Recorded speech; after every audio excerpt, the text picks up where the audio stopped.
The letter came in March, on one of those damp, half-lit mornings when winter had not yet let go, but spring was already breathing under the soil.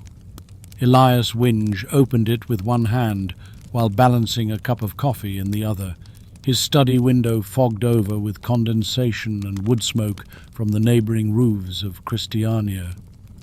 The envelope was plain, sealed in wax but clumsily folded, and the paper inside carried the faint smell of soil and old books. "Professor Winge," it began, "you are requested in Vang. The stone has risen. The lower carvings are visible now. They were not there before. I swear to God." It was signed simply, Reverend T. Hovland, Church of Vang. Elias read it twice, then a third time. It didn't say much, but it didn't have to. He knew the stone.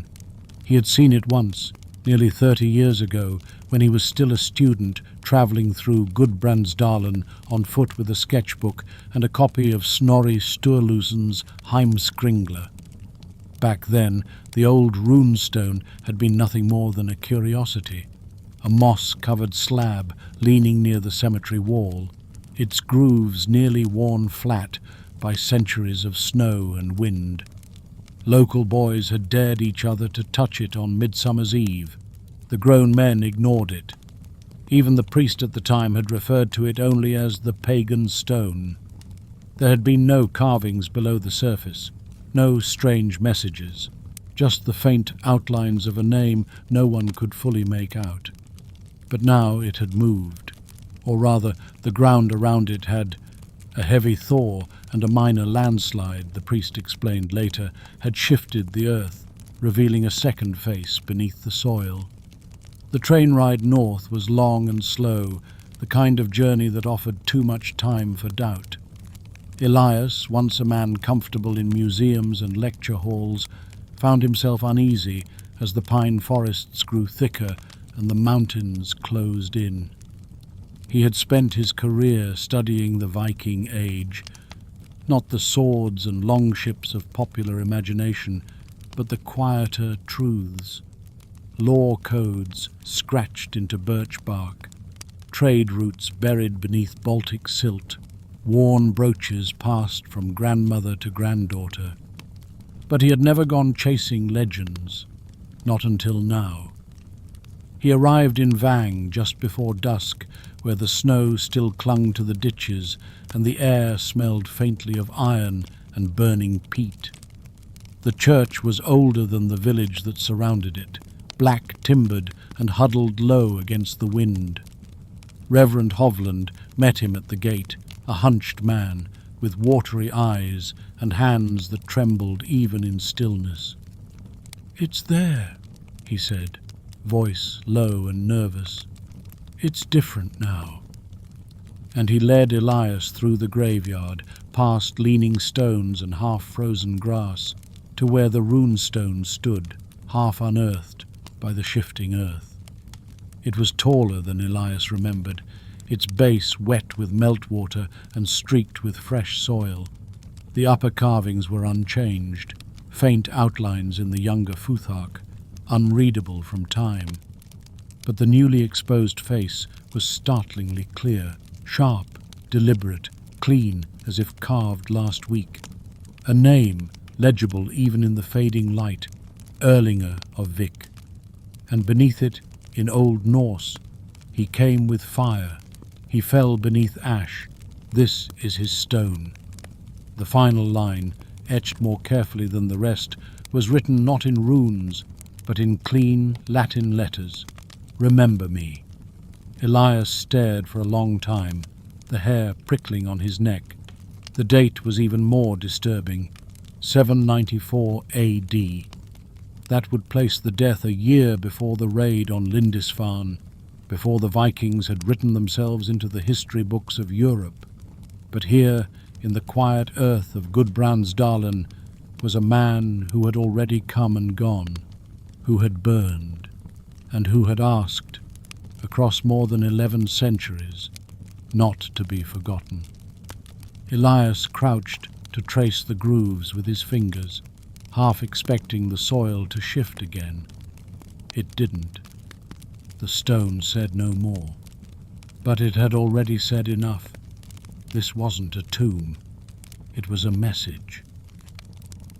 Elias spent that first night in the spare room above the priest's home, a low-ceilinged chamber that smelled of old varnish and candle wax, with a small desk and a ticking wall clock that seemed determined to outpace his thoughts.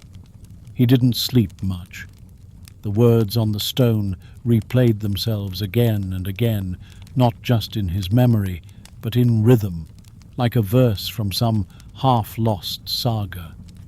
He came with fire. He fell beneath ash. It didn't read like a tomb inscription. It read like an excerpt from a story, a fragment from a longer thread. At dawn, he sat at the desk and opened his leather-bound notebook, the one he hadn't touched since Maren's funeral, and beneath the heading Vang Stone, second face, he wrote the words slowly, carefully, like they might disappear if rushed. Then he underlined the name, Erlinger of Vik. The name itself was not unusual. Erlinger was a common enough name during the Viking Age, derived from Jarl, chieftain or nobleman, though many bore it without status. And Vik, of course, could refer to many places. There was Vik in Sogn og Fjordane, where fjords cut sharply through the western coast. There was also Vik as a general descriptor, the bay, the cove. In Old Norse, Vikinger originally meant someone who went out from a bay, someone who took to the sea. In the oldest uses, Viking was a verb, not a title. You didn't become a Viking, you went Vikinger. He jotted down all of this as he thought it through. Yet it was the date that disturbed him most. 794.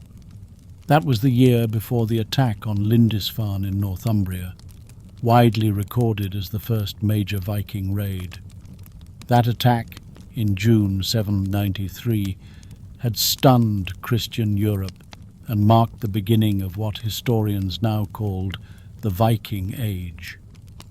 Monks had fled, churches had burned. The Anglo-Saxon Chronicle had called it an omen.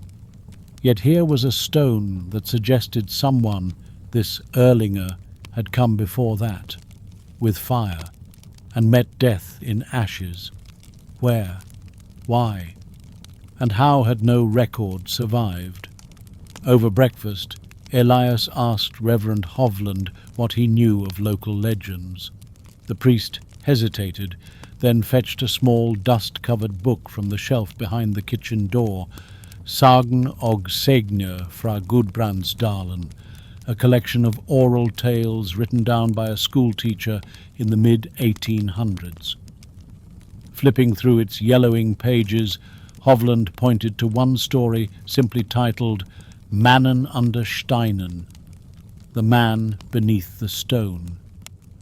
It told of a foreign warrior who had come through the valley centuries ago, bringing fire with him. He had spoken an older tongue and carried a sword blacker than night. He was not killed in battle, but rather buried alive by a landslide after angering the mountain spirits. The stone was raised not in reverence, but warning. No name was given, but it was said that those who touched the stone at night would dream of ash and waves. Elias read the page twice, then closed the book. It wasn't history, but it was memory. And in places like Vang, memory had longer roots than parchment. That afternoon, Elias hiked the ridge overlooking the valley. From there, the whole landscape opened like a painted scroll. The dark pine forests, the curling road, the church hunched like an old man in prayer. It struck him then how many stones might lie beneath the soil, how many names forgotten not because of time, but because no one had ever asked the right question. He looked down at the fresh etching in his notebook, the name drawn in careful runes, and beneath it he wrote a single thought. What if Lindisfarne wasn't the beginning? What if it was simply the first that someone noticed? The train back to Christiania clattered through grey forests and over slow rivers, its windows fogged with the breath of early spring. Elias sat in a nearly empty compartment, the Vang notebook open on his lap, its corners already curling from damp. He had spent the last 2 days copying every detail of the stone, each rune, its alignment, even the way the soil had cracked around its base.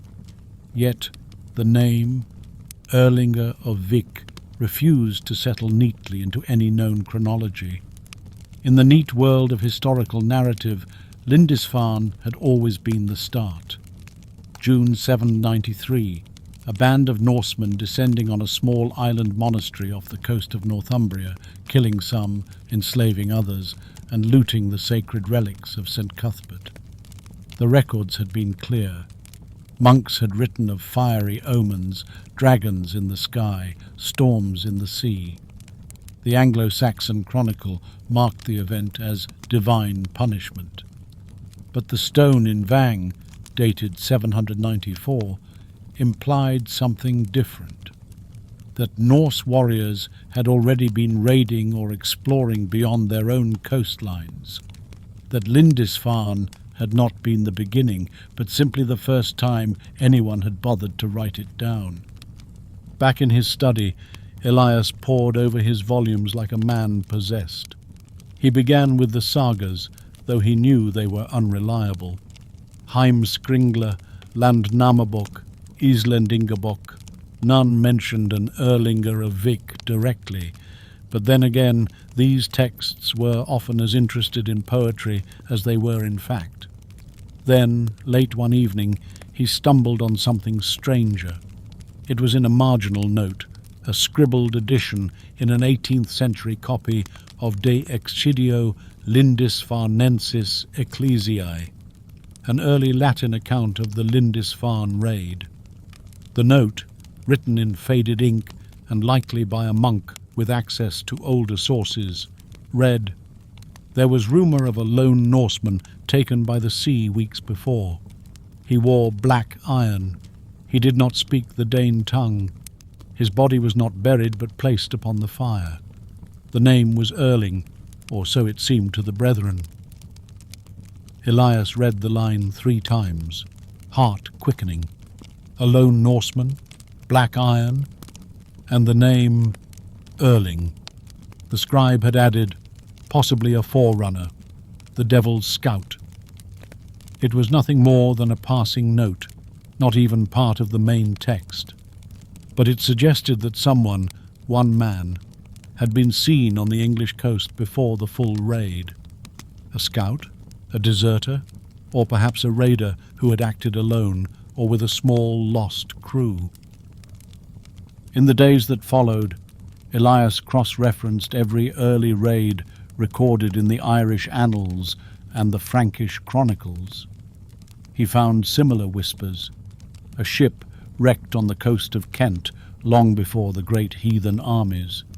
A funeral mound near Jarrow that had never been fully opened. A comb of Baltic bone found in an Anglo-Saxon burial. All faint echoes. No clear answers, and always just out of reach, the same silence.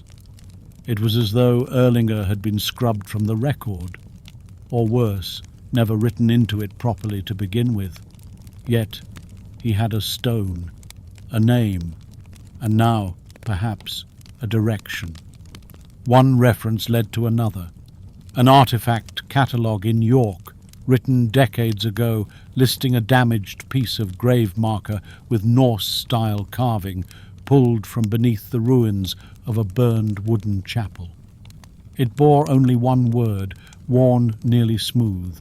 Vicar, not a place, not a title, perhaps a man.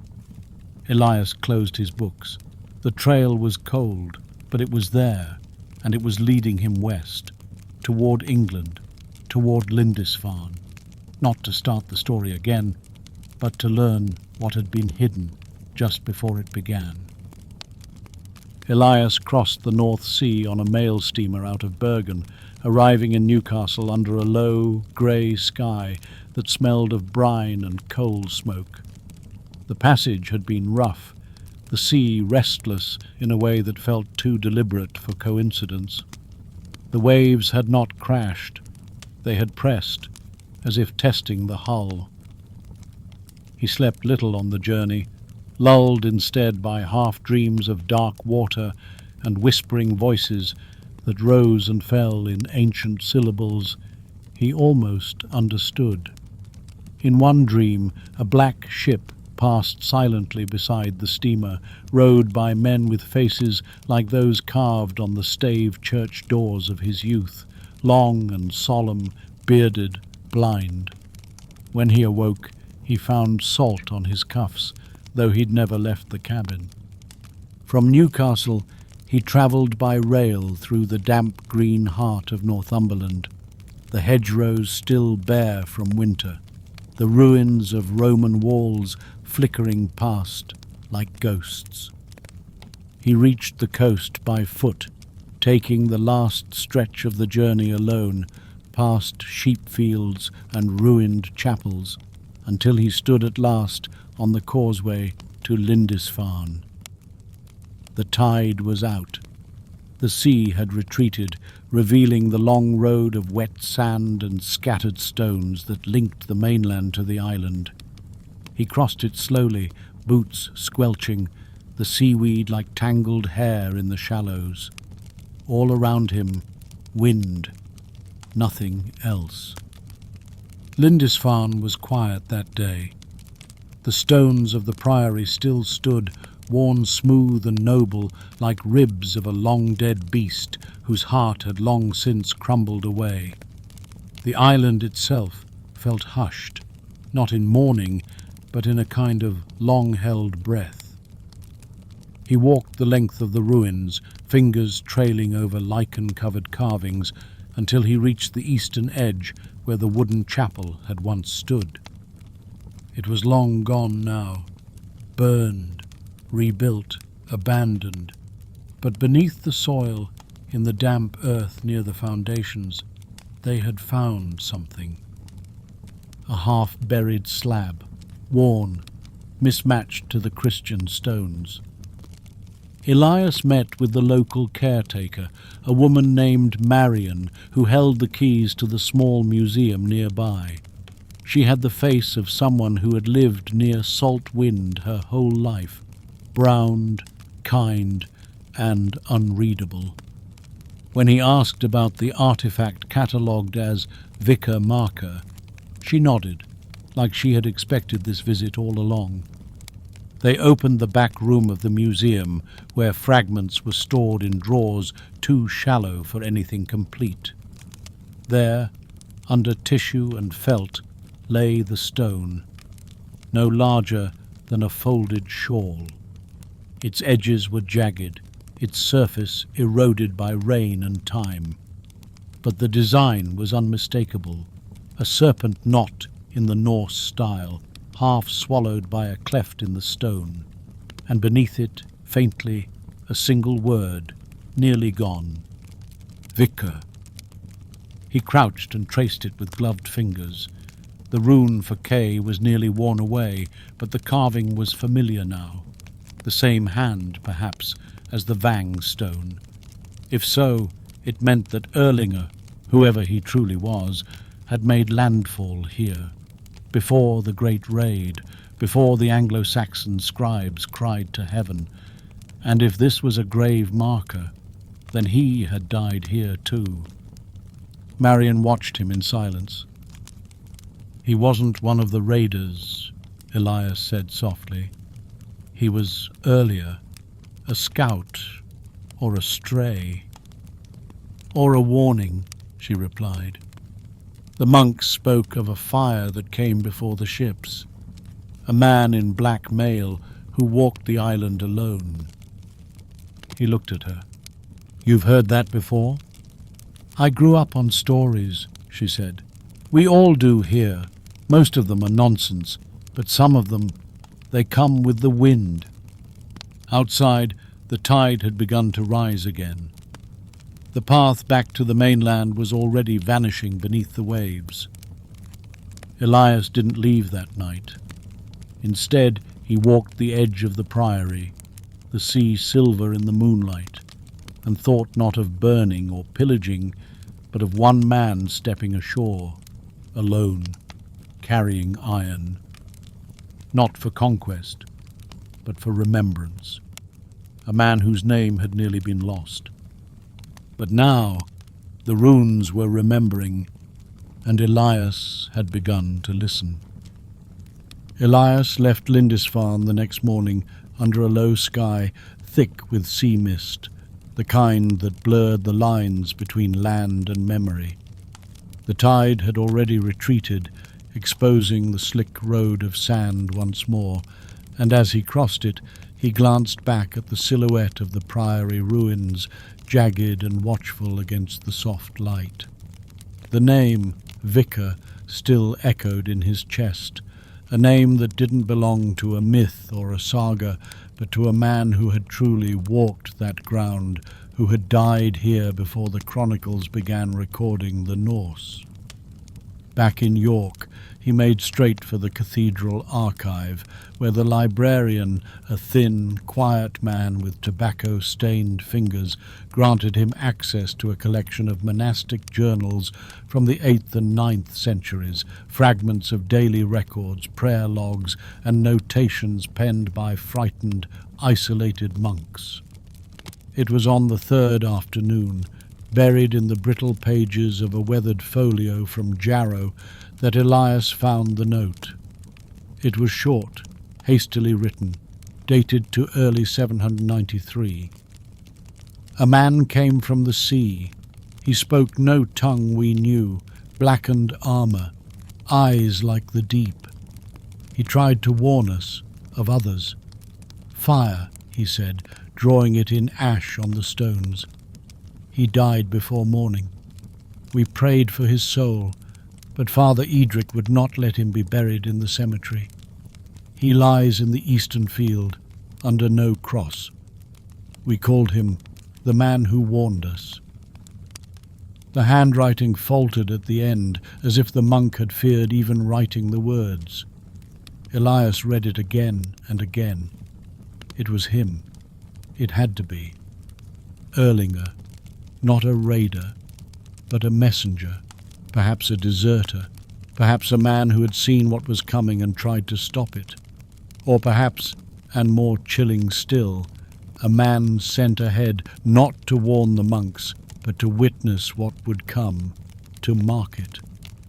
A living rune, a herald. Elias traced a finger over the ink, now faded to a rust brown, and tried to imagine the moment. The black, armoured figure standing in silence on the edge of the monastery fields, eyes fixed on the horizon, drawing fire in ash with trembling fingers. No sword, no banner, just the truth and the burden of knowing what was to follow. The next step was clear now. Jarrow, the eastern field, a grave with no cross. If it was still there, if time hadn't erased it completely, then perhaps the stone in Vang had not been the first. Perhaps there was another, a second marker, and if so, Elias would find it. The runes were beginning to form a line, and he would follow it, no matter how long it took. Jarrow sat quiet beneath the low sky, the old monastery grounds blanketed with spring frost and the scent of damp soil. Elias arrived just after sunrise, his breath visible in the morning chill, a canvas satchel slung over one shoulder, and the journal page from York folded carefully in his coat pocket. The eastern field lay beyond the edge of the church ruins, now nothing more than an uneven stretch of grass bordered by elder trees and half-buried stones, forgotten by all but the wind. A local groundskeeper, a woman named Ruth, agreed to walk the perimeter with him. She'd tended the land for decades, and when he asked about unmarked graves, she only said, "There's one place the grass doesn't grow, no matter the season. We never dig there." She led him to it, a bare patch of earth just west of the tree line, a place not fenced, not marked, and yet clearly avoided. It wasn't large, perhaps enough for a single body, but the soil was dark and still, and the air felt oddly still, like the hush before thunder. With care, Elias knelt beside the bare patch and brushed the ground with gloved hands. Beneath a shallow layer of earth, he found stone, not flat, but angled, the edge chipped as if broken off from something larger.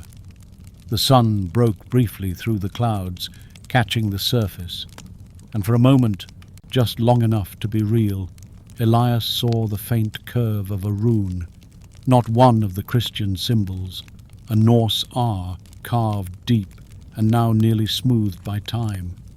He froze, not out of fear, but awe. This was it, a second marker, Erlinger's grave, or what was left of it, not placed in honor, not decorated with gold or story, just buried, quiet, and unloved by those who'd found him, but marked all the same. Someone, perhaps a monk, perhaps a silent witness, had placed this stone, and like the one in Vang, it had endured. Elias traced the edge of the rune with his fingertips, then stepped back. He didn't dig further. The story didn't need bones. It needed truth. The runes were telling it now, piece by piece. And the next piece, he suspected, wasn't buried in England at all.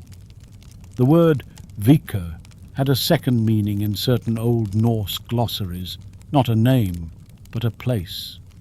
A hidden bay, shielded by headland, referenced once in a saga about early raids along the Frisian coast. He would go there next, to the Low Countries, where Norse ships once slipped silently into rivers like knives into flesh. The runes were forming a path, and he was beginning to understand their direction. Elias crossed the channel under low skies once more, the waters restless beneath the hull as if stirred by something deeper than the tide. From London he took the train south, then a steamer from Dover, and finally a coach east along the Dutch coast, the roads narrowing until they vanished into marshland and wind-carved dunes. The old Frisian shore had changed much since the 9th century, villages swallowed by rising water, others abandoned to sand, but the bones of it remained, flat, windswept, and watchful. He arrived in the hamlet of Virum, where the sea met the land in shallow tidal inlets, and where the villagers still spoke an old dialect that clung to Norse like lichen on stone. There, at the edge of a grassy dike, stood the bay. No name on the maps, no harbour markers, but the locals called it Stilvik, Silent Bay, a name passed down in song, not ink. They said it was cursed. Nothing grew there, no boats moored. It was as if the water had swallowed something it couldn't digest. Elias spent a day walking the shore.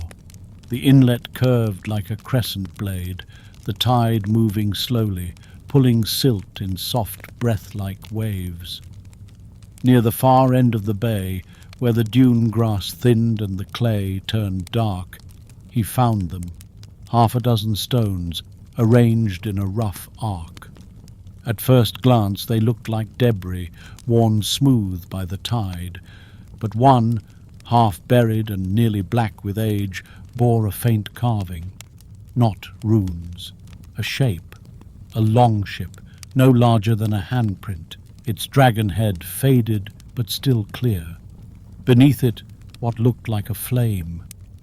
He dropped to his knees and cleared the surrounding earth, revealing more, carved not on a standing stone, but a piece of timber, petrified and long forgotten.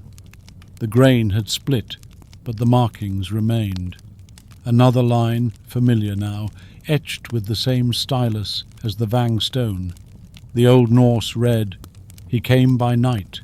They did not see. He left no blood." Elias sat back, heart pounding. A raid?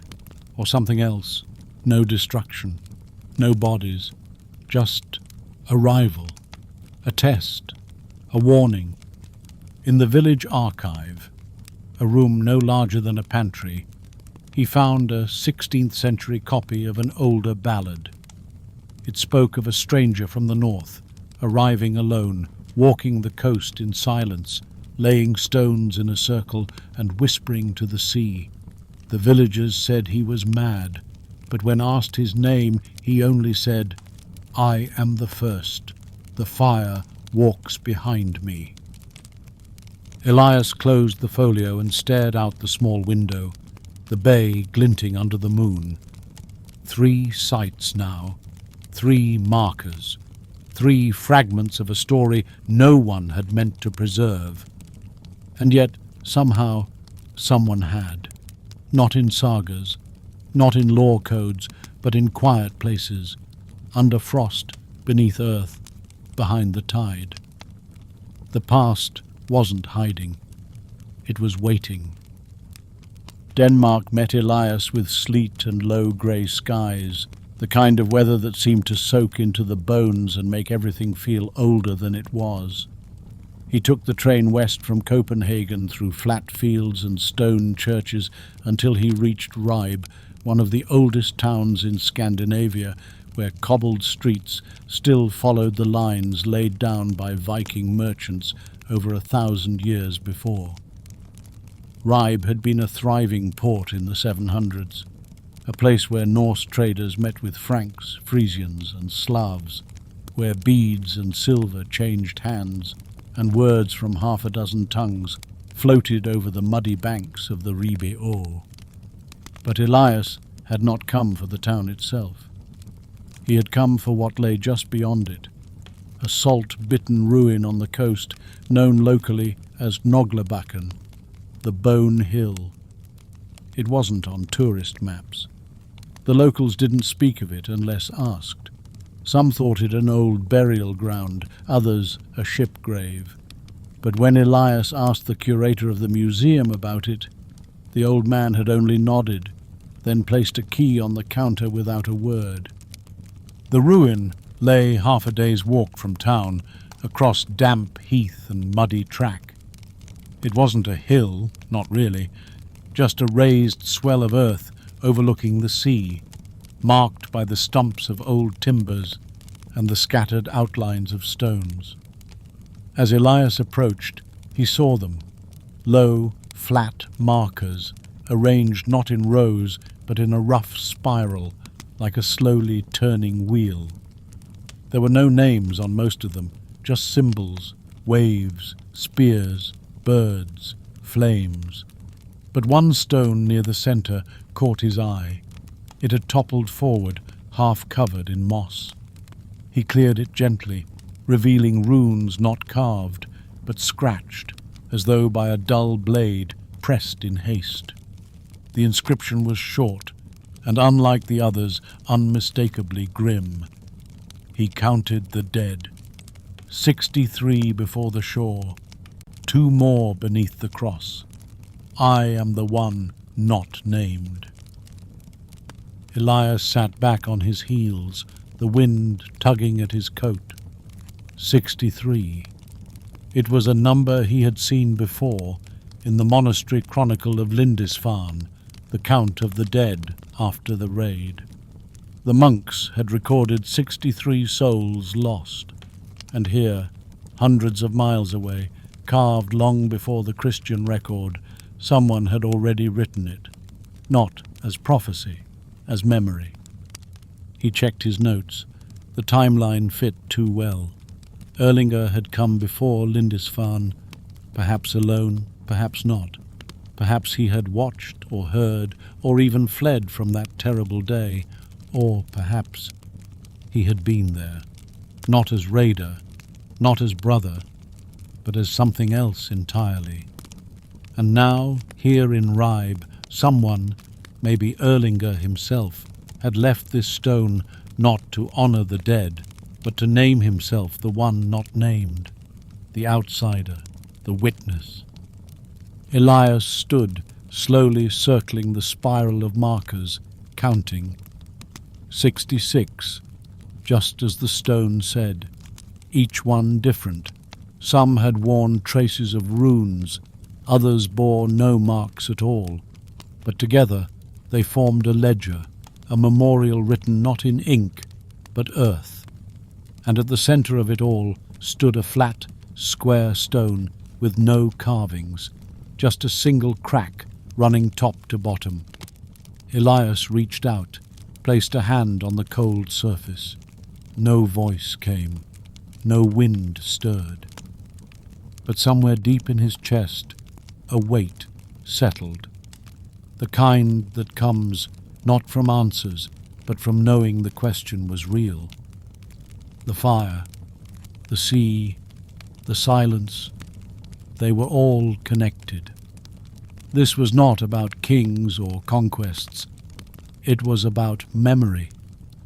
And whoever Erlinger of Vik had been, he had not wanted to be remembered as a hero or villain. He had wanted the world to remember what he had seen, what had been lost, what had been counted. Elias closed his notebook.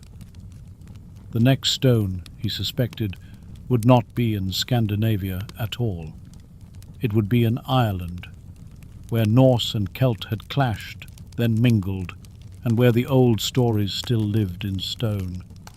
Dublin rose from the sea like a city that had never stopped growing, its streets layered in centuries, and its foundations shaped by the tides of conquest and migration. Elias arrived beneath a sullen sky, the ferry from Holyhead still rocking faintly in his bones. He passed quickly through the crowded quays and into the older quarter, where the Norse first made landfall in the 9th century and built Dublin, the Black Pool, at the confluence of river and marsh. Most visitors to the city saw only the medieval spires, the Georgian brick, the buzz of shop fronts and trams. But Elias saw the bones underneath, the ark of the Viking settlement, the long fort once drawn in turf and timber, the ancient docks now paved over by modern lanes. He walked to Christchurch Cathedral, once Norse, now English, and spoke with the archivist about a grave excavated decades ago, long before DNA and isotope testing, long before anyone questioned the assumptions written into stone. The record had been sparse, a burial found beneath the choir floor during restoration in the 1890s. At the time, it was assumed to be a male warrior based on the presence of a sword, a shield boss, and 2 oval brooches believed to have been stolen from a woman's grave. But more recent studies, quietly conducted and never published, had suggested otherwise. The bones had been slender, the jaw narrow, the hips wide. A woman, buried not as a Christian, but in the Norse style, and with weapons not for ceremony, but for use. Elias was given permission to view the reliquary beneath the floor where a portion of the grave goods were still held, small objects tucked away and mostly forgotten. The sword was gone, likely lost to collectors, but the brooches remained, and a comb carved from antler worn smooth by time. Most curious of all was a stone, small, flat, and tucked beneath the brooches when found. It had no obvious use, no markings visible in ordinary light. But under a raking beam of the archivist's lamp, Elias saw them, faint runes, not incised but scratched as if by nail or pin, a short inscription, and unmistakable now in its style. Erlinger was not alone. She went before. She waited. He traced the words again, barely breathing. She waited. Not followed, not fled. Waited, as if her death too had been part of a pattern, or worse, a design. Dublin had seen Viking raids, yes, but it had also seen settlement, intermarriage, exchange, and perhaps here, in the uncertain early years, someone else had crossed first. A woman warrior, a seer, a sister, a witness, and now her grave had spoken. Outside, the bells of the cathedral began to ring. Elias stepped into the light rain, his heart heavier than before. The trail was widening. It was not only Erlinger now. The runes were remembering others, those who came not for plunder, but for purpose, those who had left no stories in the sagas, but who had left stones waiting for someone to read them.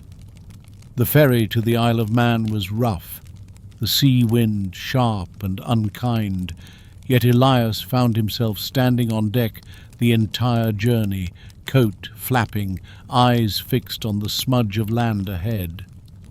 There was something about islands, how they held on to things longer than the mainland, how stories and ruins and language clung to their rocks like moss. The Isle of Man had once been Norse, its coastlines ringed with longships, its hills echoing with both Celtic chants and Norse prayers. It was a meeting place of two worlds, and sometimes, Elias thought, such places remembered more than others. He arrived in Peel, a quiet fishing town where the ruins of a red sandstone castle stood sentinel over the harbour. Just beyond it, on a rise above the sea, stood a lichen-covered slab that local scholars had long argued over. It was known simply as the Bradda Stone. At a glance, it seemed like any other Norse cross, tall, weathered, the surface rough with time.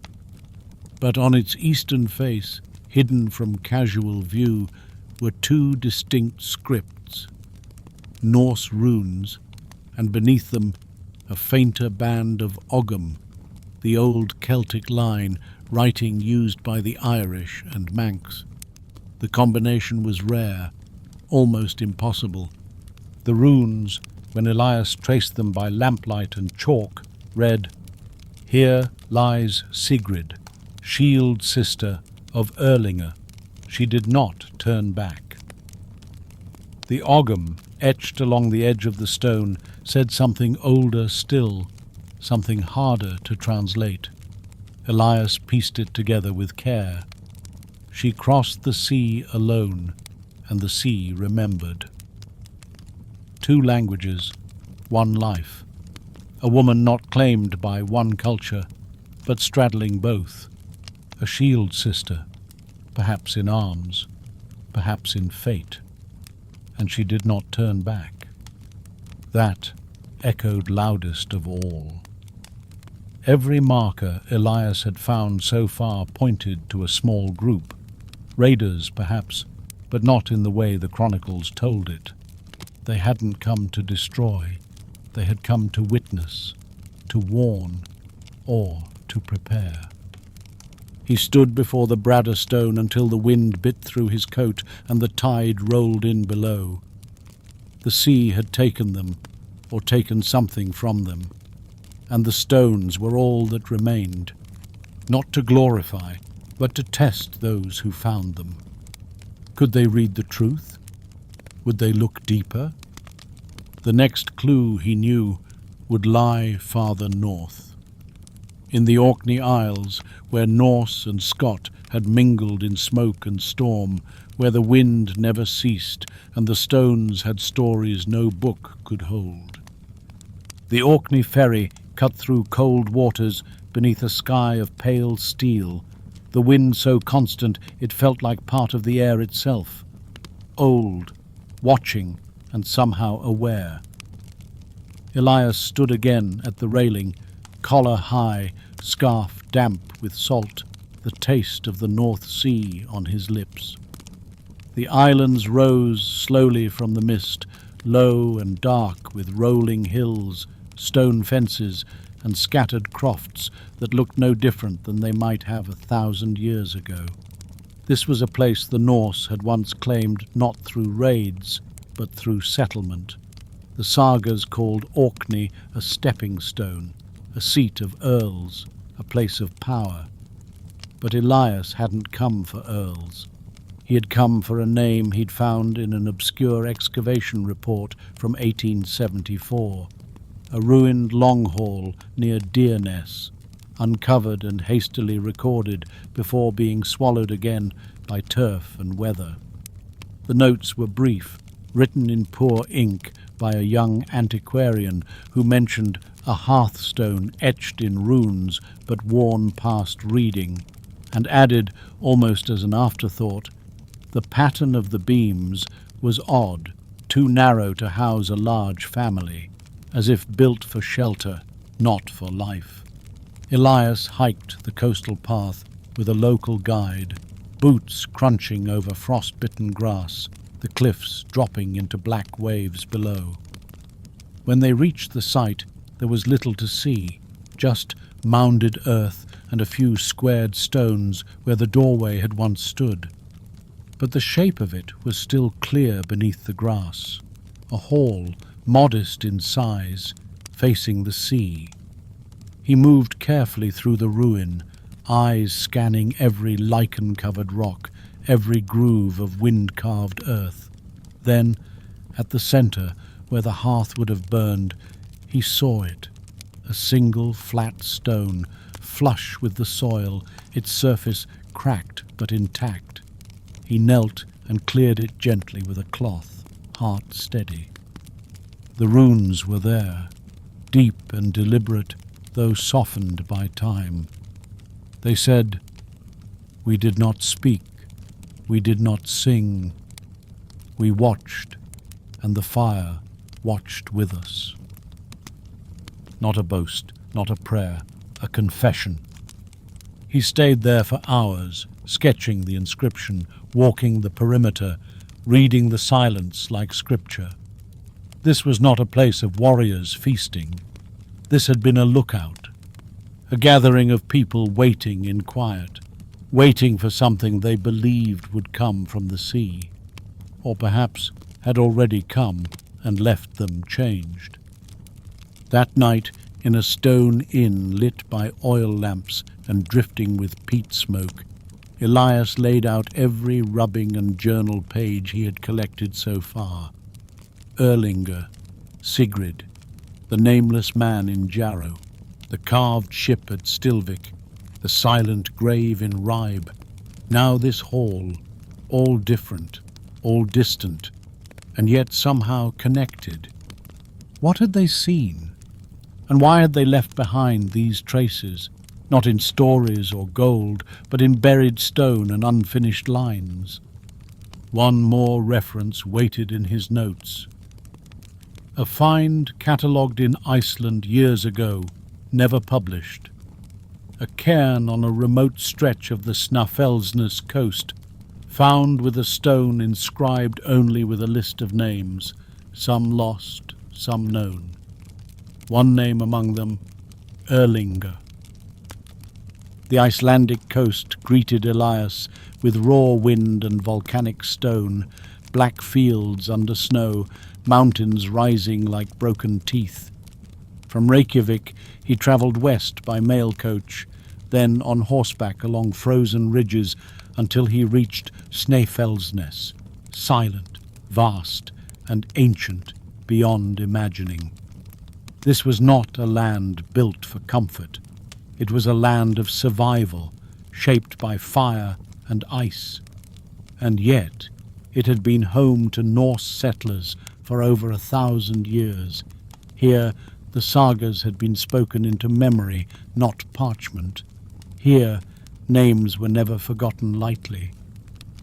The cairn lay inland from a crumbling fishing village, halfway up a ridge where the wind never slept. Local legend called it Minnistein, the memory stone. No one had opened it in living memory. Some said it was cursed, others said it was empty. But a passing archaeologist in the 1860s had recorded a sketch in his notebook, never published, of a flat stone at the cairn's base marked with names in runes. No dates, no clan symbols, just names. Elias climbed alone in the cold light of morning, pack heavy, breath steaming. When he reached the cairn, he found it had partially collapsed under its own weight. Stone stacked upon stone, moss-wrapped and rimed with frost. At its base, half buried, was the slab. He cleared the soil with a gloved hand. The runes were there, deep, precise, and colder than the wind. A list, not alphabetical, not by age or death. Just a line of names, each one set apart by a single mark. A flame. Erlinger, Sigrid, Thorvald, Isgerda, Vika. The last name was newer, carved in a different hand, the edges fresher, and it was not Norse. Elias froze. His fingers trembled. The mark was real, cut by a tool into stone, not imagined, not metaphor. Someone had come here before. Someone had known. He sank to his knees, the cold forgotten. All this time he had followed a trail he thought forgotten by the world, but someone had come after Erlinger. Someone had remembered, or perhaps someone had been called. The list was not a memorial, it was a ledger of those who had seen, of those who had carried the memory. And now his name was among them, not by his hand, but by someone who knew he would come.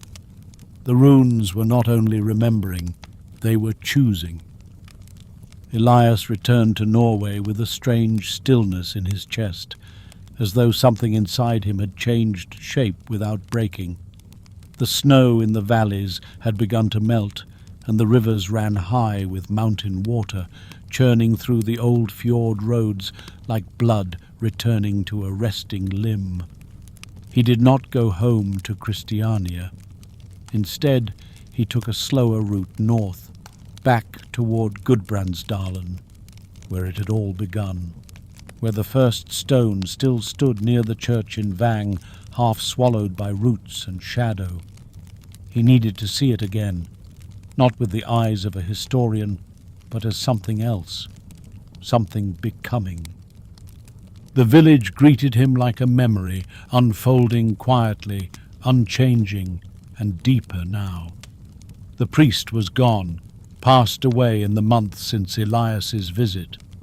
A younger man now kept the key, but he spoke with reverence of the stone behind the church, and he led Elias to it in silence. The snow had retreated from its base. The earth had settled, and more of the stone was now exposed. What Elias saw made his breath catch in his throat. There was a new line beneath the old, not fresh, but revealed, cut deep and slantwise into the hidden edge. It had not been visible before, and yet it had been there, waiting. He returned. Just that. 2 words. But enough. The name Erlinger had once marked a man, then a message, then a memory. But now it marked a pattern. Elias stood in the melting frost, heart steady, wind whispering through the bare birches. He understood now what the trail of stones had always been. Not a warning, not a saga, a passage for those who saw, for those who remembered. Not scholars, not kings, not warriors, just those who could read the silence between lines. He opened his notebook and wrote no new entry. Instead, he turned to the first page, the one marked Vang Stone, Second Face, and beneath the old runes he added 3 words. I am listening. He closed the book. The wind shifted. Far above, a raven passed across the clouds, black against the pale blue. The runes had remembered him, and now he would remember them. Greenland was farther than any place Elias had ever travelled, farther in distance, yes, but more so in feeling. The air was thin and sharp, the light long and pale, even as spring hesitated on the edges of the land. He arrived by cargo vessel out of Copenhagen, landing in the quiet port of Nuuk before chartering a smaller boat north toward the old Norse settlements that dotted the southwestern coast like ghost prints. Few remained. The Greenland colony had failed centuries ago, swallowed by ice, by distance, by silence. But the runes, he now understood, had never failed. They waited, and the stone he sought had waited longer than any. It was known as the Kangek marker, named for the ruins near which it had been found. The early explorers who stumbled upon it in the 1830s dismissed it almost immediately, a fragment of Norse stonework that didn't match the known timeline. It had been catalogued, then forgotten, stored in a museum basement in Nuuk for decades, its inscription worn, its authenticity questioned. But someone, sometime later, had noted a strange marking near the edge, a flame, barely visible, carved just beneath the line of runes. Elias stood in the museum's back room with the curator, a woman named Anna, who spoke softly and moved like someone accustomed to being surrounded by things older than herself. She led him to the crate where the stone had rested for over a century. It was smaller than he expected, just the corner of a broken slab, rough-edged, snow-grey, but the runes, once lit from the side, emerged. He crossed the ice to end the line, but the line bends, and below it the flame. Not drawn, not symbolic, marked with purpose. Elias touched the surface, fingers brushing stone that had not been seen by more than a dozen eyes since the day it was carved. This stone had not been left as a warning or memorial. It was a note, a footnote, an ending turned sideways into a beginning. To end the line. But the line bends. The message was clear now. The story of Erlinger, of Sigrid, of the nameless ones. They had not meant to be remembered as heroes. They were part of a ritual, a passage, a slow turning of history through the hands of the silent. Elias stepped outside into the wind, the fjord gleaming like glass in the distance. There were no birds, no trees, just rock and cold and sky. He understood now that the runes had chosen their messengers carefully, not loud men, not kings or scribes, but those willing to walk the spaces between what was written and what was meant. His name had been carved before he reached Iceland. And this stone had been carved before even that. The line bent, and he was already part of it. Elias returned to Christiania not as a man closing a journey, but as one who'd finally realized the path beneath his feet had never been of his own making. The university halls smelled the same: paper, ink, old wool. But he walked them differently now, slower, listening, He no longer chased sources. He traced shadows. The librarians greeted him with quiet curiosity. His recent absences had been long, his letters scarce. Yet when he asked for the Surheim Codex, a half-illuminated 11th century Latin gospel long thought unremarkable, they gave it to him without question. Few had looked at it in years. He had remembered it in Iceland, not the text, but a marginal drawing, faint, smudged, always assumed to be decorative. But as Elias opened the aged vellum and turned past the Gospel of Luke, he found it again, a map, not of the Holy Land, not of Europe, a crooked northern coast, hand-drawn in reddish ink with mountain lines exaggerated and a river that did not exist on any official chart. Yet the style, the line work, matched something he'd seen on the Greenland stone. He held his breath. Near the base of the mountains, in a narrow valley that ended in a curve of ice, was a single mark. Not a town, not a cross, a flame. Tiny, inked in ochre, but precise.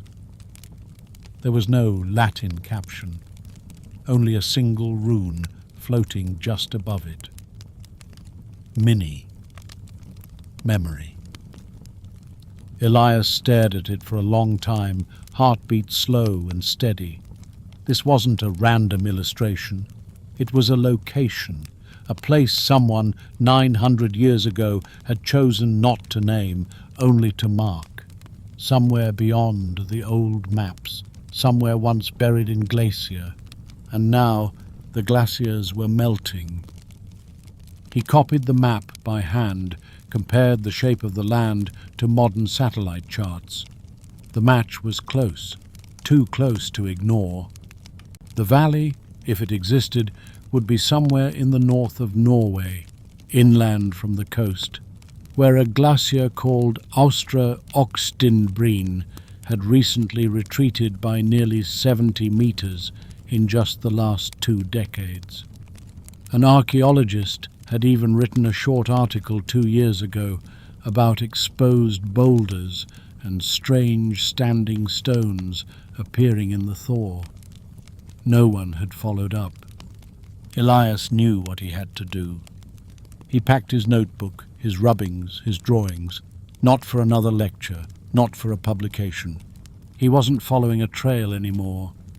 He was approaching the end, and the runes were waiting. The mountains of Nordland rose like silent sentinels as Elias rode north by rail, then by rusted post van, and finally by foot along a winding track that faded into scree and meltwater. Austra Oxtinbreen loomed above the valley like a ghost of its former self, its white mass thinned and scarred, its edge retreating year by year. The glacier no longer covered the floor of the valley. Where once there had been silence and ice, now there was exposed stone, slick, dark, and ancient, water streaming between new channels like veins beneath thin skin. No birds called, no wind spoke, only the steady hiss of melting snow and the crunch of Elias's boots over gravel.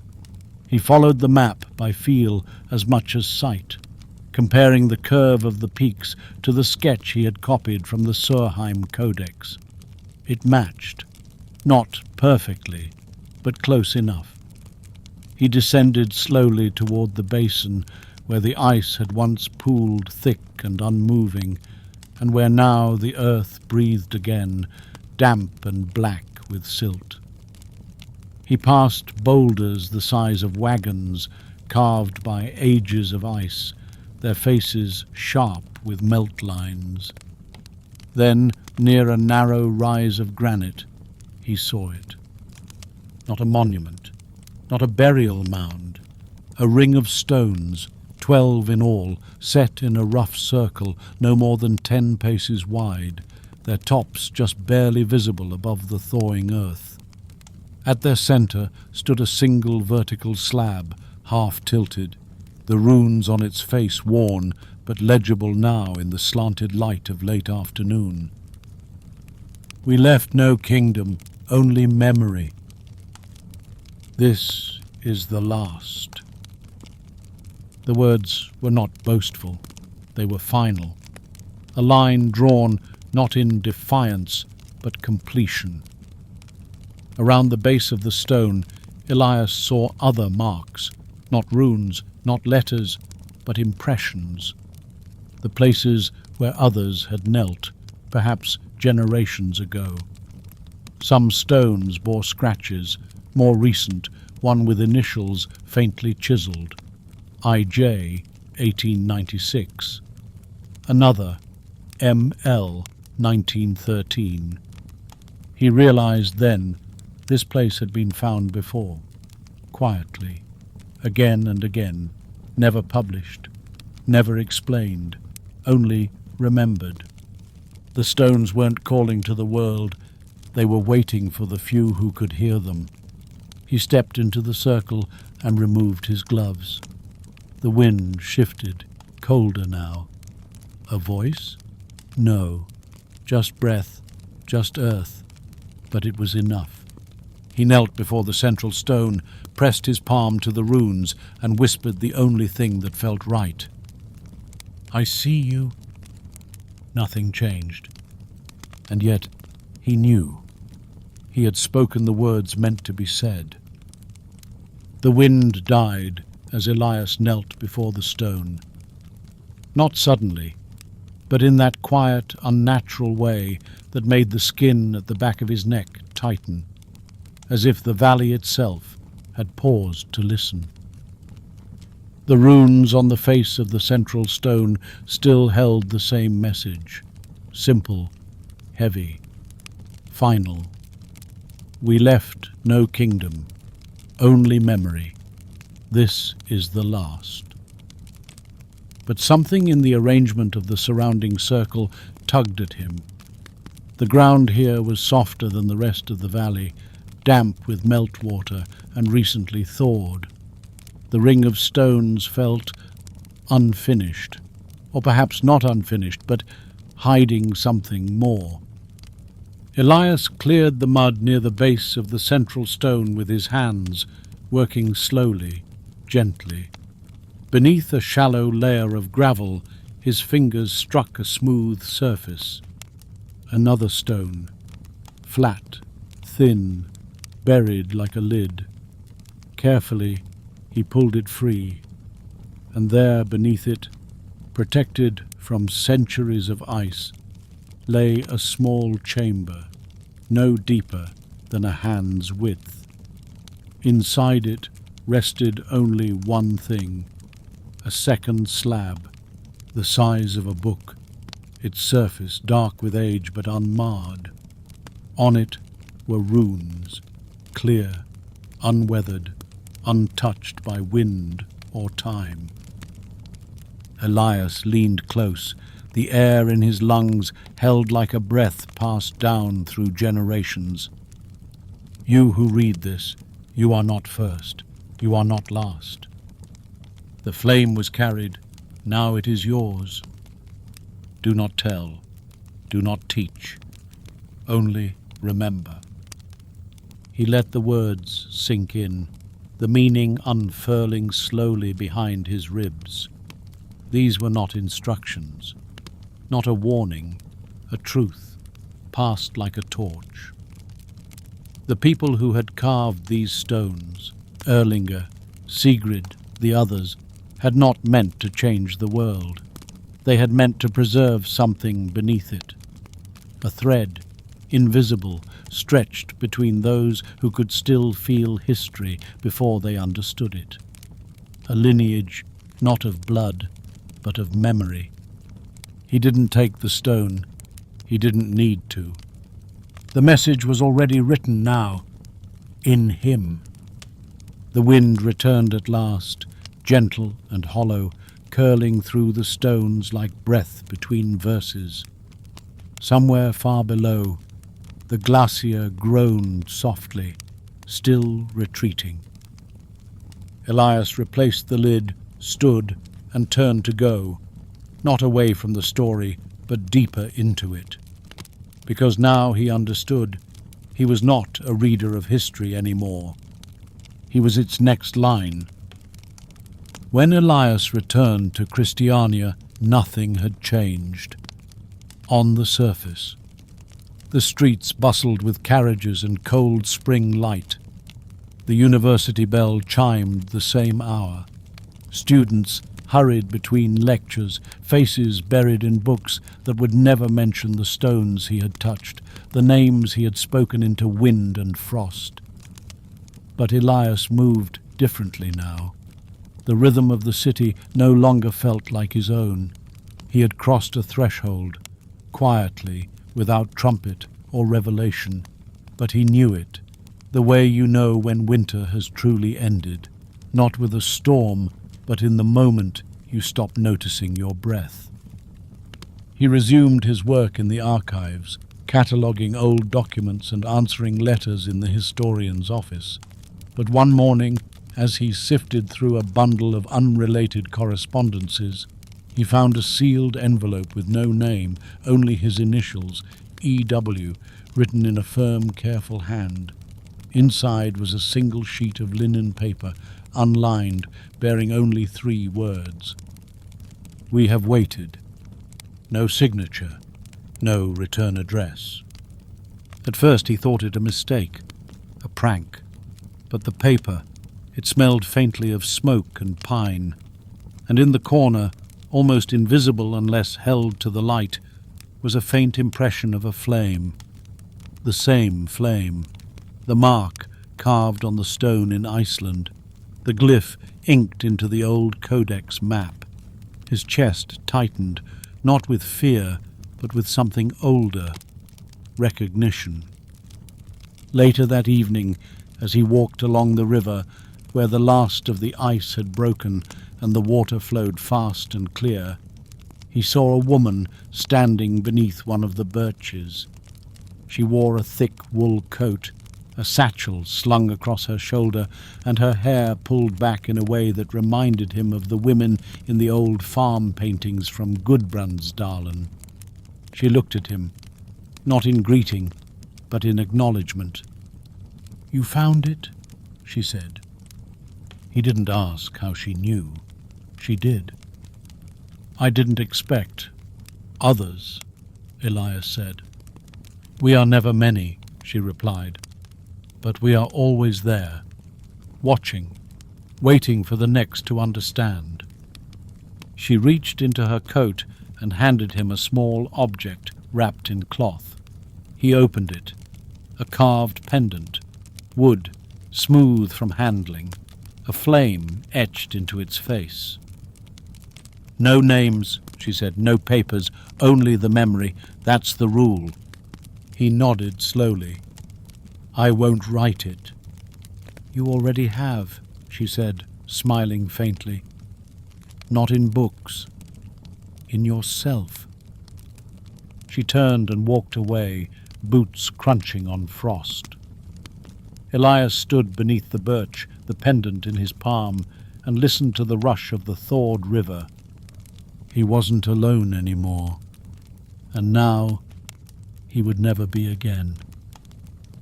The lecture hall was half lit, the heavy curtains drawn against the late spring sun, and the air held that particular stillness found only in places where minds have gathered for centuries.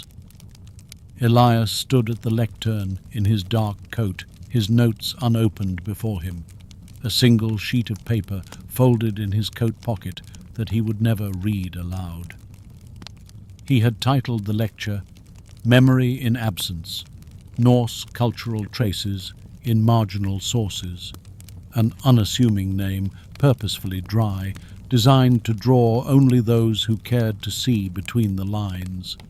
And they came, students, yes, and faculty, but also 3 strangers near the back, silent, older than the others.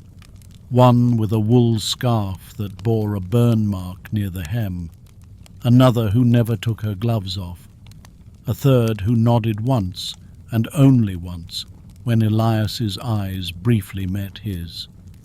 He began with Lindisfarne, as always, not as a date, but a silence. The year 793, and how the world remembered blood and fire, but not what came before. He spoke of the margins, of names half scratched into stone, of carvings overlooked, not because they were unworthy, but because they were not meant to be understood by everyone. He showed a sketch of the Vang stone, not the full inscription, only the earliest line. Then the burned chapel in Jarrow, the shipmark at Stilvik. He traced no conclusions. He offered no theory, only the shapes of memory left behind like footprints in ice. And then he paused. The Norse left us stories, he said, but not all of them were told with words. Some were laid in places the world would forget. Quiet places, cold places, stones no one marked on maps. Because the memory wasn't meant to change the world. It was only meant to remain. He looked across the faces. One student leaned forward, brows furrowed, scribbling. Another stared at the floor, lips parted. But one, in the back row, a girl with a braid tied in a leather strip, held his gaze. She didn't blink. He nodded, just once.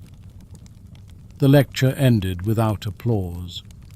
Elias gathered his notes, though he hadn't used them, and left the hall by the side door. As he walked the corridor, he heard soft footsteps behind him. "I have questions," the girl said, "but I don't think you'll answer them." He turned. "No." She tilted her head. "But you saw it, whatever it is." He looked at her closely. There was a pendant around her neck, hidden beneath her collar, just the edge visible, wood, carved. "You'll see it too," he said quietly, "but only if you stop asking." She smiled. That night, Elias placed the folded sheet of paper on his desk. The title read, "The Runes Remember." Nothing else. No sources, no maps, no runes. Only the memory, waiting for the next to pick it up. And someone would. Spring in Gudbrandsdalen had softened the valley again.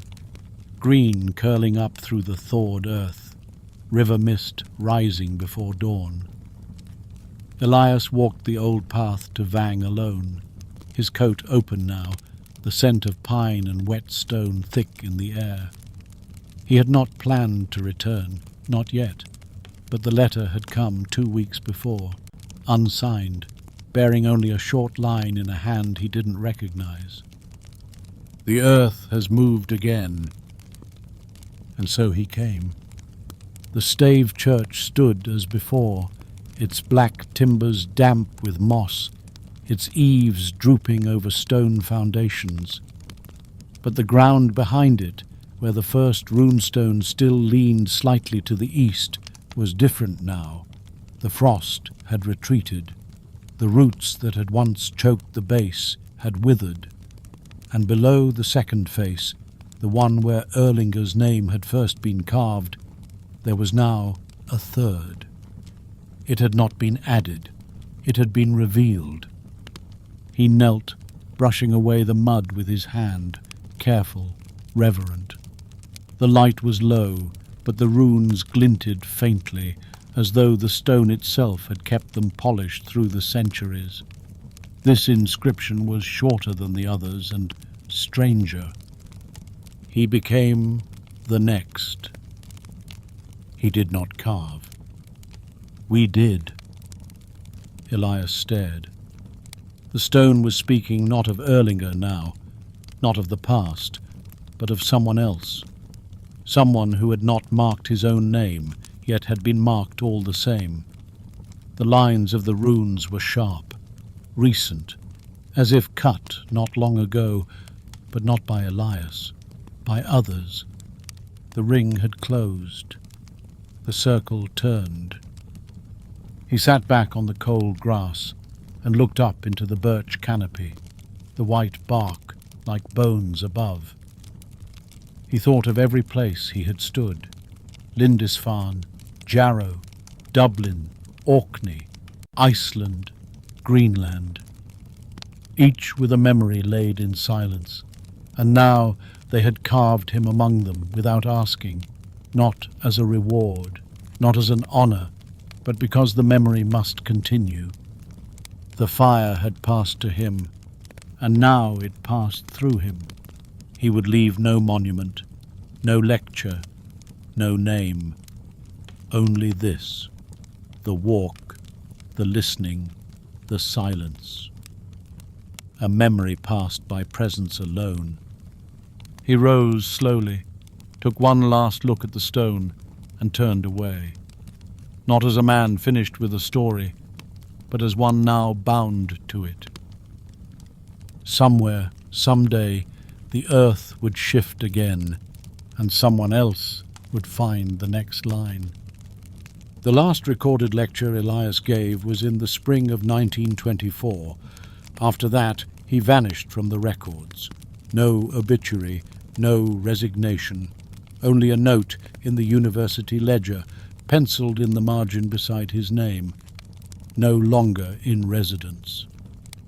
The apartment he kept near the harbour was left in perfect order: dust covers on the chairs, books shelved, fireplace swept. The only thing missing was his field journal. 15 years passed.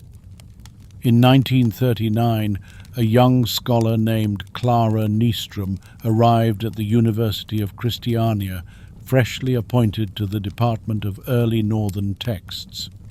She had grown up in the far north of Sweden, where the dark came early and the wind spoke louder than people. She'd studied in Uppsala, worked briefly in Reykjavik, and came to Norway looking for something less tangible than titles or tenure. On her second week in the university library, she found a box mislabeled and wedged behind volumes of parish records from the 1860s. Inside were copies of field rubbings, runes, maps, fragments, none catalogued, none signed. But tucked between the pages of brittle vellum was a letter, undated, folded in thirds. If you are reading this, then you have begun to listen. Do not look for me. I am not what you need to find, but the runes will guide you, as they guided me. You will know the next line when it finds you. There was no name, but on the edge of the page, pressed so faintly it could only be seen in slanting light, was the mark of a flame. Clara sat in the silence of the archive long after the lamps had been dimmed. She spread out the rubbings, read the names: Erlinger, Sigrid, Thorvald, and the places: Vang, Jarrow, Stilvik, Reykjavik, and finally the circle beneath the glacier, marked only as Mini, memory. She understood instinctively that this was not a hoax, not a game. It was a story that had never been told aloud, only passed, stone to hand, silence to breath. And now, somehow, it was hers. Later that spring, a librarian found her making a charcoal rubbing of an unmarked stone behind the church at Vang. She wore a heavy coat, despite the warmth, and spoke little. When asked what she was doing, she only said, "I'm reading the names that haven't been written yet." The librarian never asked again. Clara's journey began not with a voyage, but a feeling, a stillness that had settled over her since finding the flame-marked letter. She carried the pages with her now, carefully copied into her notebook. Rubbings, sketches, that strange list of names from Iceland, and a growing suspicion that what she followed was not a trail, but a rhythm, a pattern unfolding through time like song. Her first journey mirrored Elias's in shape, but not in purpose. She did not seek to follow his steps, but to listen for the echoes he might have missed. And it was in York, of all places, in the undercroft of the cathedral, beside a long-forgotten fragment of a pre-Christian burial, that she found her first deviation. The stone, catalogued only as Pictish Norse hybrid, bore both a serpent knot and a set of scratched runes, long dismissed as vandalism. But Clara, rubbing chalk across the groove, saw it for what it was. Not a name, but a pattern. 5 vertical strokes. A gap. 3 more. Then a circle, etched just faintly in the corner. She had seen that pattern before.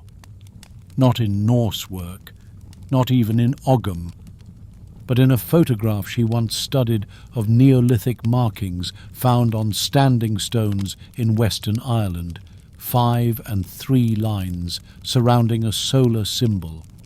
It had predated the Viking age by nearly 2,000 years.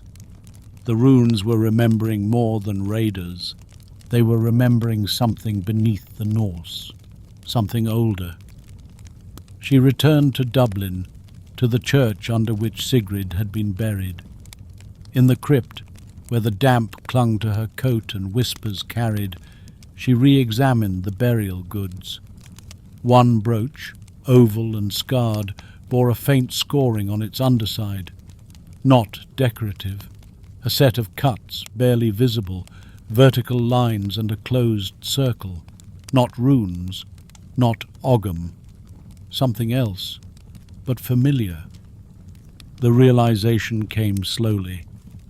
The stones did not begin with Erlinger. They began before. He had not been the first to carry the fire, only the first the world remembered. Clara returned to her notes from Iceland, studied the cairn on Snæfellsnes. The name Minnisstein had always been translated as memory stone, but the root word minni meant more than memory.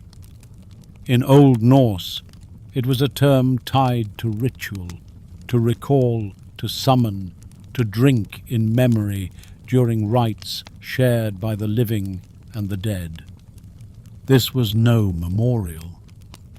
It was a vessel, and the pattern, 5 and 3, the circle, was not just a mark.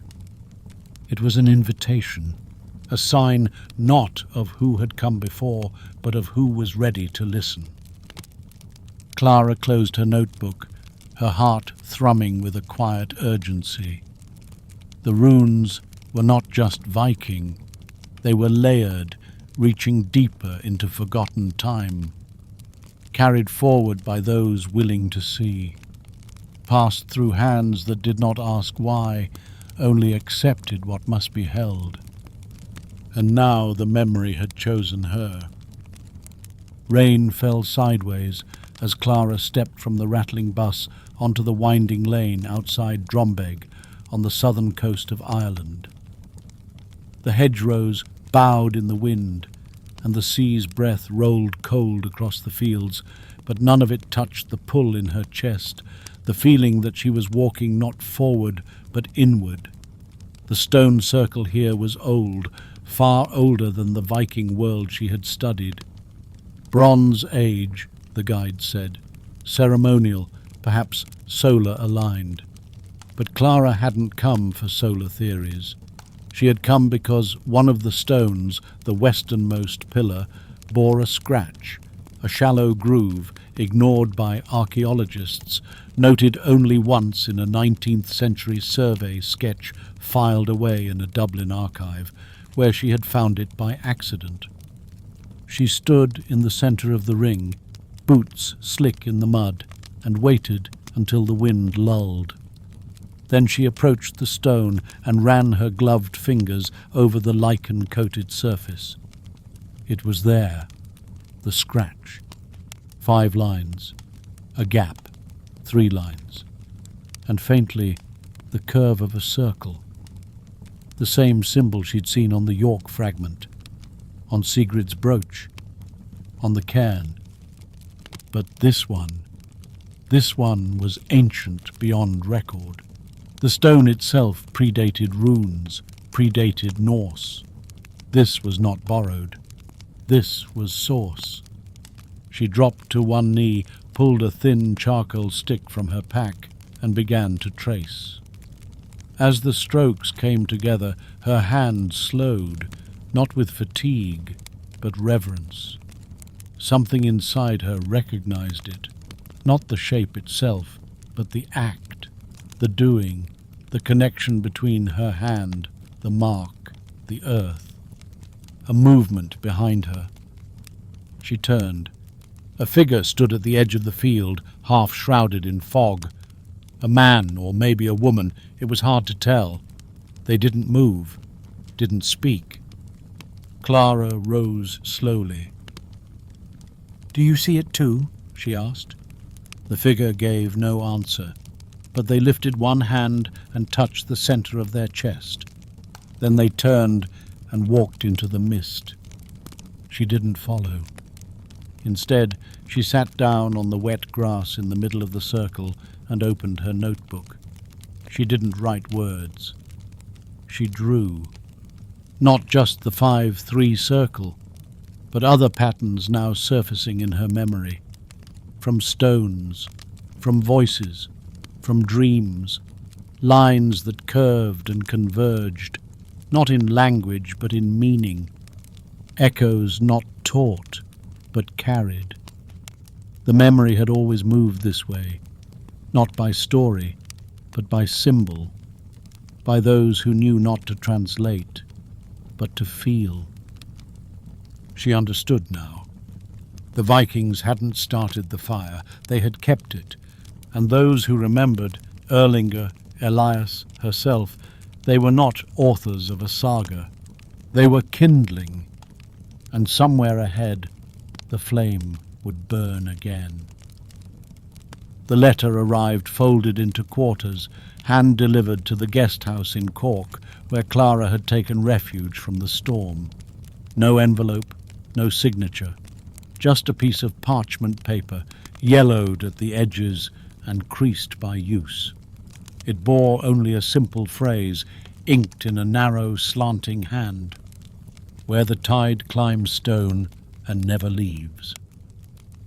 Below it, drawn faintly in the corner, was the mark she now knew by instinct, the 5 lines, the 3, and the circle. No need for names. She knew this was a summons. Within days she was on the road again, travelling north by rail and then by foot, guided by old Gaelic maps and the murmured suggestions of coastal locals who spoke of a place known only to a few: Calafane, Warriors Bay, a remote cove on the northern cliffs of Caithness. The beach could only be reached at low tide, down a path chiselled into rock, flanked by iron-coloured sea and steep, crumbling walls. It was a place, one man told her, where the sea never forgets, even when men do. She descended at dusk, waves crashing below, salt clinging to her lashes. At the base of the cliff, half hidden behind a tumble of collapsed slate, was the mouth of a cave. Not wide, but deep, its air still, tasting of old ash and cold stone. Inside, she lit her lamp and followed the tunnel, each footstep echoing down unseen hollows. Then the tunnel opened into a chamber, and her breath caught. The walls were covered, not with words, but symbols, runes, ogham, curved spirals, animal forms, even simple handprints layered over one another, some tiny, some broad and flat, their pigments faded into stone. It was not a tomb, not a shrine, it was a record. And at the centre of the far wall, lit only by her flickering lamp, was a single image unlike the rest. 2 figures facing each other, their arms outstretched. Between them, simple, unmistakable, a flame. Not drawn as fire, not mythic, just the form of it. 3 rising strokes, each curling at the tip. Beneath it, a single carved line in the oldest runic hand. Here it began. Clara stood in silence, heart pounding, every breath in rhythm with the cave's hush. This was not Viking, not even Bronze Age. The style was Mesolithic, older than any writing known in the north, and yet the symbols were all here, the same ones she had seen on Viking stones, on Norse pendants, in medieval margins. The memory had always existed, not as history, but as inheritance. The fire was not about culture or language or even blood. It was about the choice to carry something forward, not with fame, but with presence.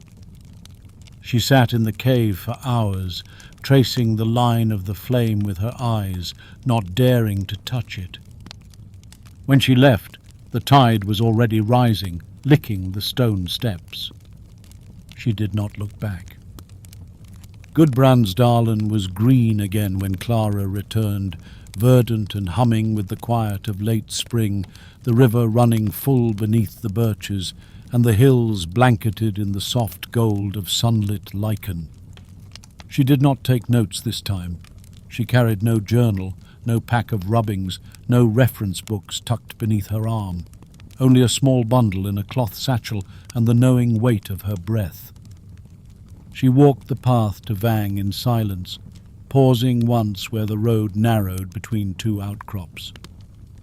She remembered Elias writing of this place, the first stone, the beginning of his listening. But it was no longer just his story, nor Erlinger's, nor Sigrid's, nor the unknown hands that marked the walls of the cave where the fire had first passed. It was all one song, one memory, and it was still singing. Behind the church, the earth had softened. The roots that once tangled the stone's edge now curled gently beneath moss, as if in reverence. The third face of the runestone, the one that had spoken of Elias, remained unchanged, but below it, nestled in the soil as if waiting, was a space, a hollow, not carved, but ready. Clara knelt. The birds were silent. She unwrapped her bundle. Inside was a small piece of slate, smooth and cool, taken from the cave wall where the fire had been drawn, taken not as theft, but as offering, one shard of a memory meant to continue. She placed it in the hollow and pressed it flush to the stone, where it fit like it had always belonged. She did not chisel her name. She did not mark the date. But on the underside of the slate, hidden from sight, she had drawn the flame. 3 rising strokes, curling softly, cradled in the palm of time. She stayed there until the sun began to sink, the birch leaves trembling in golden light. Then she stood, placed a hand gently on the stone, and whispered not a name, not a prayer, but a promise. I carried it, and then she left. Clara Nystrom was not seen again in academic circles. Her notes were found decades later in a private archive, organized but never shared. Yet in the years that followed, travelers, quiet ones, thoughtful ones, began to arrive at Vang. Some were historians, some were not. None came with guides, none asked questions. But those who noticed, who truly listened, saw the difference. A touch longer beside the runestone, a pause where moss met slate, a moment of breath between the trees, as if hearing something they could not name. And so the fire remains, not taught, not told, only carried from hand to stone, from silence to silence. from those who remember. To those who are ready to begin. The runes remember. They always will.